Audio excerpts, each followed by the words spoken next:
So I think the biggest in terms of development and like becoming a better developer, I think it's Flutter makes it really easy for you to not need to understand what's going on inside of Flutter in order to make things work. It becomes so easy to Hmm. just like copy paste widgets here and there, and you see, oh, it like works out, and you have a working app without really understanding how it works. I think it's important to kind of how to get a good grasp of Dart first, or like programming overall. Maybe not doesn't have to be with Dart. Just really understand like what programming is and some of the programming topics like algorithms, data structures, um, all those things. Get a good grasp of that before you move into going hard with a framework that is built on programming language. So if you got that, then I mean you can. I'm not saying to spend years learning about what programming is before you go into Flutter, but definitely make sure you're comfortable creating apps that make sure you're comfortable creating software that isn't necessarily a UI based app before you go into Flutter. And then once you're Hmm. comfortable, a little bit comfortable with that, then jump into Flutter. And there's a lot to learn.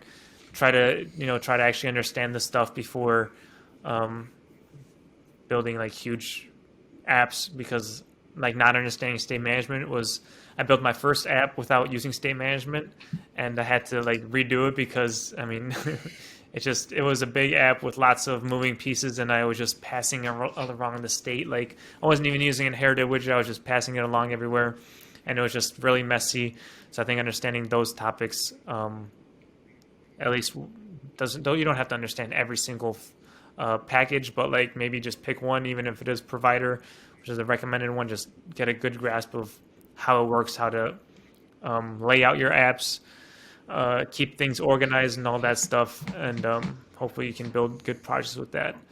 And then another little tip is, I think it's a great idea to document your journey of learning somewhere, whether it is like a blog, YouTube, uh, whatever platform you choose, even if it's just a notebook, just writing down what you learn and how to learn it. I think it's if you do it online, it might bring other people, like it might help other people learn, because I mean, there's going to be new people learning Flutter probably for a long time from now, and even if your article is very basic level of learning what a stateless widget is, even that could definitely help some people out there, and also help yourself if you ever need to look back at a certain topic.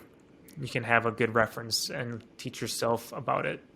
Um, that's kind of like taking this whole journey about teaching on YouTube and like socially, I guess, has just been a lot better than I thought it was when I Hmm. first started. Actually, when I first started, I didn't think anything was going to come of it. But as it kept going, just so many opportunities have come, so many uh, things that I never thought would have happened came out of it, and it's just it seems to help a lot of people, and like getting messages that people were able to build their first Flutter app because of some videos that I put out. There's nothing like more rewarding than that. So learn your content, learn what programming is before you jump deep into Flutter, and then if you want, document it. It's definitely something I could recommend, but again, if you really want to just develop, it's not necessary.